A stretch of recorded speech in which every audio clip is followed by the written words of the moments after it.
ఓం నమో వెంకటేశాయ.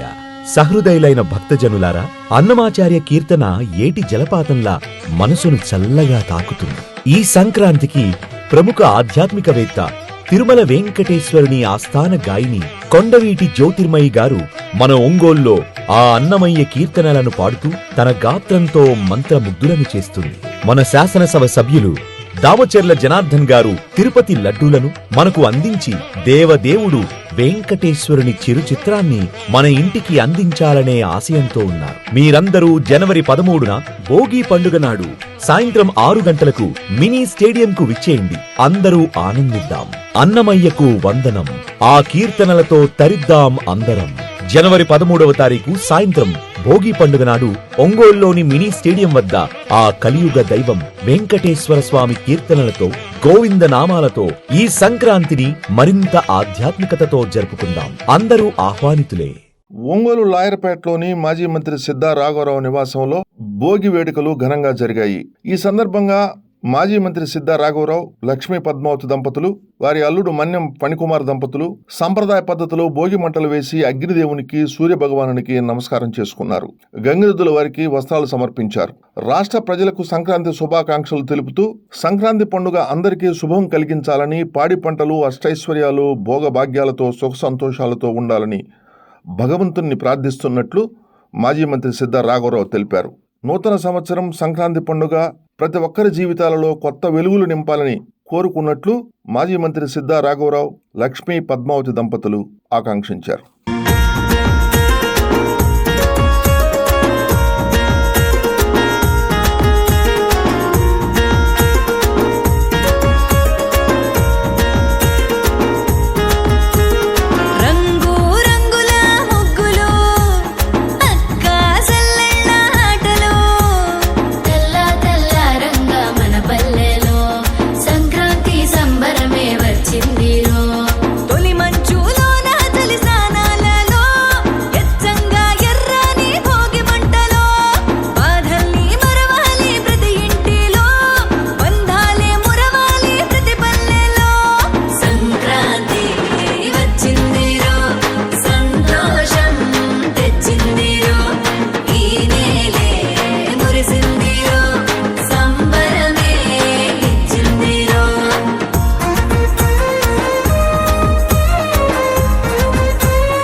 ముఖ్యంగా ఈరోజు భోగి పండుగ, రేపు మకర సంక్రాంతి. రేపు దేశవ్యాప్తంగా, అదే తెలుగు ప్రజలు ఎక్కడ ఉంటారో ప్రపంచ దేశాల్లో కూడా ఈ పండుగ చాలా విశిష్టతగా జరుపుకోవడం జరుగుతూ ఉంది.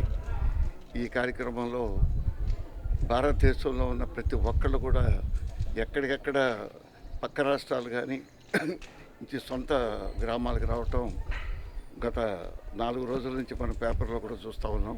అంటే పండుగ కొన్ని ఇంపార్టెన్స్ అటువంటిది.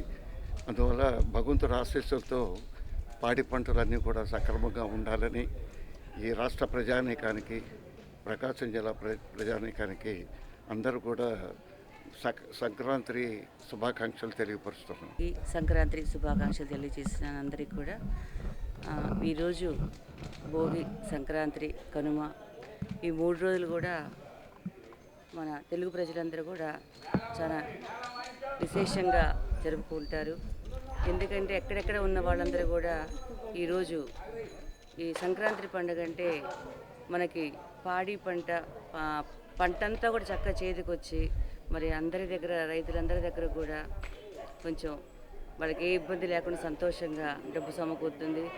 అందుకని ఈ పండగ కుటుంబంతో సహా కలిసి చాలా సంతోషంగా జరుపుకుంటారు. ఎక్కడెక్కడ వాళ్ళందరూ కూడా వచ్చి ఒకే చోట ఉండి 3 రోజులు కూడా చాలా కుటుంబంతో, ఎక్కడెక్కడ దూరాలు ఉన్నారో కూడా వచ్చి మరి తల్లిదండ్రులతో కానీ, మరి తాతయ్యలతో, నాయనమ్మలతో కానీ, అమ్మమ్మలతో కానీ మరి ఈ పండగకి మరి ఎవరి అనుకూలంగా వాళ్ళు వెళ్ళి కుటుంబ సభ్యులందరితో కూడా కలిసి పంచుకోవడం జరుగుతుంది. చాలా మంది కూడా పెద్ద కుటుంబాలు ఈ సంక్రాంతి పండగకి కలుసుకుంటారు ఒకరోజు దగ్గరగా. ఈ ఆనందాన్ని మరి ఎందుకంటే కుటుంబ సభ్యులందరితో కూడా కలిసి పంచుకునే ఆనందం ఇంకా దేంట్లో కూడా రాదు. మరి అది ప్రతి మన ఒక్కళ్ళకి కూడా తెలుసు. అలానే ప్రతి కుటుంబం కూడా ఆయుర ఆరోగ్యాలతో, అష్టైశ్వర్యాలతో, సుఖ సంతోషాలతో, సకల సౌభాగ్యాలతో, పాడి పంటతోటి కూడా అందరూ బాగుండాలని నేను మనస్ఫూర్తిగా భగవంతుని ప్రార్థిస్తున్నాను. అలానే ఈ నెల రోజులు కూడా మహిళలందరూ కూడా చాలా చక్కగా మరి గోదాదేవి వ్రతాన్ని ఆచరించి మరి ముంగిళ్ళలో రంగవల్లులు చక్కగా దిద్దుకొని ఇప్పుడు ఖాళీ లేదు బయట ఉన్నా కూడా అపార్ట్మెంట్లో కూడా చాలా చక్కగా వేసుకుంటున్నారు ప్రతి ఒక్కళ్ళు కూడా. ఎందుకంటే మన సంప్రదాయాన్ని మర్చిపోకుండా ఈ నెల రోజులు కూడా రంగవల్లులు రంగులతోటి చాలా ఓపికగా, అది కూడా ఒక దీక్షను వాళ్ళు చాలా మరి ముగ్గు వేయటం అనేది సామాన్యం కాదు, ఎంతో శ్రద్ధ దాని మీద పెట్టి వేయటం అది కూడా ఒక దీక్షను. మరి మహిళలందరూ కూడా చాలా చక్కగా నెల రోజులు రంగవల్లులు దిద్దుతున్నారు. నెల రోజులు అప్పుడే అయిపోయింది అనుకున్నారు కొంతమంది. అలానే గుళ్ళల్లో గోదాదేవి కళ్యాణం ధనుర్మాసం చాలా వైభవపేతంగా జరుగుతుంది. అలానే చీమగుర్తి హరిహర క్షేత్రంలో ఈరోజు గోదాదేవి కళ్యాణం ఉంది. అందరూ ప్రతి ఒక్కరూ వచ్చి కూడా కళ్యాణాన్ని చూసి స్వామి అమ్మవారి ఆశీస్సులు తీసుకోవాలని నేను మనస్ఫూర్తిగా కోరుకుంటున్నాను. మరొకసారి అందరికీ సంక్రాంతి శుభాకాంక్షలు తెలియజేస్తున్నాను.